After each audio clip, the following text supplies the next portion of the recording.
my dad taught me tonight is about respecting the dead. Because this is the one night that the dead and all sorts of other things roam free and pay us a visit. Sorry. All these traditions, jack-o'-lanterns, putting on costumes, handing out treats, they were started to protect us, but nowadays, no one really cares. Jack-o'-lanterns. Each year we go to the pumpkin patch in search of the perfect pumpkin. We take it home, cut it open, and we rip out the guts. We carve a spooky face into it, and we place a candle inside and leave it to flicker on our front porch. But why? Where did the pumpkin carving tradition come from? Well, the Irish originally brought the tradition of carving pumpkins to America, but the original jack-o'-lantern was not a pumpkin. This is due to the fact that pumpkins didn't exist in Ireland. Instead, ancient Celtic cultures carved turnips on All Hallows Eve and placed an ember in them to ward off evil spirits. It is believed that the custom of making jack-o'-lanterns at Halloween began in Ireland around the 19th century.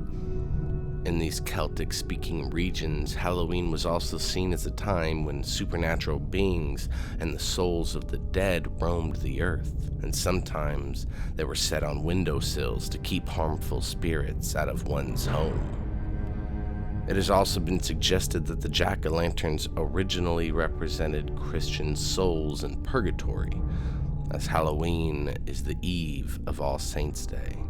Now, the folklore associated with the jack-o'-lantern differs from region to region around the world, but sticking with the Celtic culture, they have some folklore of their own, and that is the tale of Stingy Jack.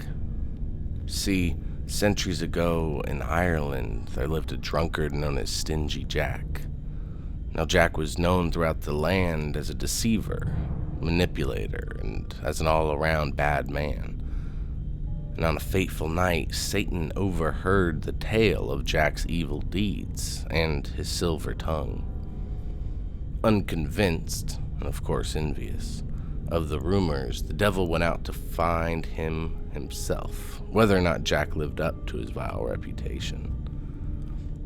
Typical of Jack, he was drunk and wandering through the countryside at night when he came upon a body on his cobblestone path. The body, with an eerie grimace on its face, turned out to be Satan. Jack realized somberly that this was the end. Satan had finally come to collect his malevolent soul. Jack made a last request, however. He asked Satan to let him drink some ale before he departed to Hades. Now, finding no reason not to acquiesce the request, Satan took Jack to the local pub and supplied him with many alcoholic beverages. Upon quenching his thirst, Jack asked Satan to pay the tab on the ale. Jack convinced Satan to shapeshift into a silver coin with which to pay the bartender.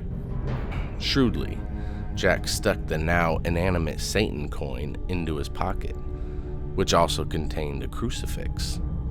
The crucifix's presence kept Satan from escaping his form as a coin. This coerced Satan to agree to Jack's demand. In exchange for Satan's freedom from the coin, he had to spare Jack's soul for 10 more years. Now, 10 years later to that date, when Jack originally struck his deal, he found himself once again in Satan's presence. Jack happened upon Satan in the same setting as before and seemingly accepted it was his time to go to Hades for good. As Satan prepared to take him to hell, Jack asked if he could have one apple to feed his starving belly. Foolishly, Satan once again agreed to his request.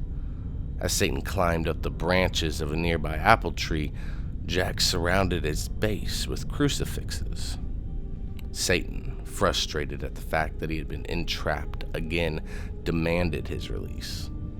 And as Jack did before, he made a demand. that his soul never be taken by Satan into Hades. Satan agreed, and he was set free. Eventually, the drinking took its toll on Jack, and he died the way he lived.